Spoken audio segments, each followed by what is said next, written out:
The harder the conflict, the greater the triumph, are the lines said by the first president of America, George Washington. This tells us George Washington always believed in hard work because he knows the value of hard work, and he also knows if we work hard, our achievements will be also greater. So now let's talk about America's first president, George Washington, from beginning. But if you are new to the channel, do consider subscribing our channel. And now let's begin. George Washington was the first United States president and known as the father of the country. He was born in Westmoreland County, Virginia, United States on February 22, 1732. His father's name was Augustine Washington and mother's name was Marybelle Washington. His father was a planter and slaveholder and mother was a farmer.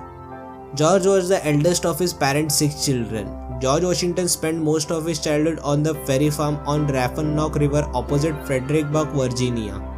He began his education at home under a number of tutors, later attending school irregularly from the age of 7 to 15. His father died in 1743, which deprived him from overseas education. After his father's death, and his half-brother Lawrence Washington, a man of character and knowledge, became his guardian. By the age of 15, George Washington had completed his formal schooling. In 1748, at the age of 16, George Washington joined a professional survey team. By 1749, he obtained a surveyor's license from the school of William and Mary.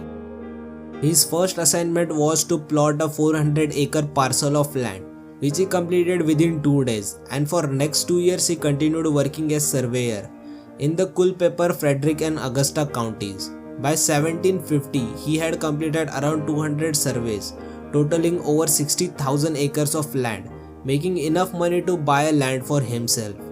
In 1752, he joined a colonial militia. At the age of 22, he became a major in militia. By age of 23, he was promoted to colonel and was in command of all soldiers in Virginia.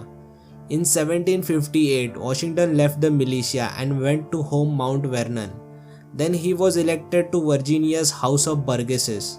On January 6, 1759, Washington married a wealthy widow, Martha Dandridge Custis.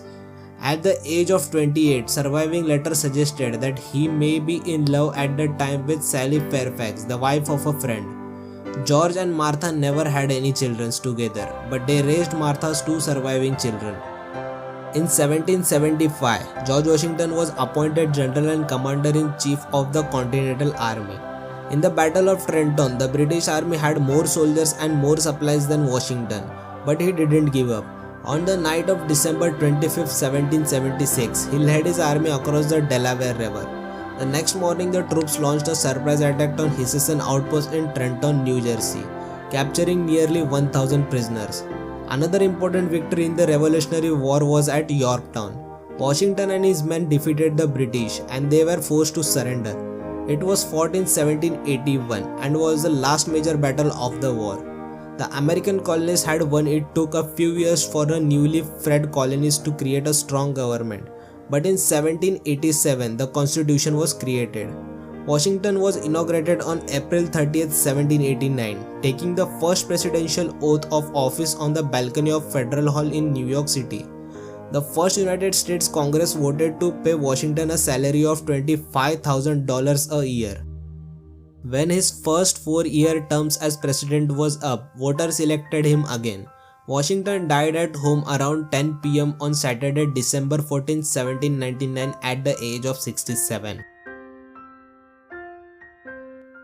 Associate with men of good quality if you esteem your own reputation, for it is better to be alone than in bad company, said George Washington. Thank you for giving your important time and watching our video. We hope you got some motivation or inspiration from this video. And if you like our video, do press the like button. And if you are new to the channel, do consider subscribing our channel. Thank you.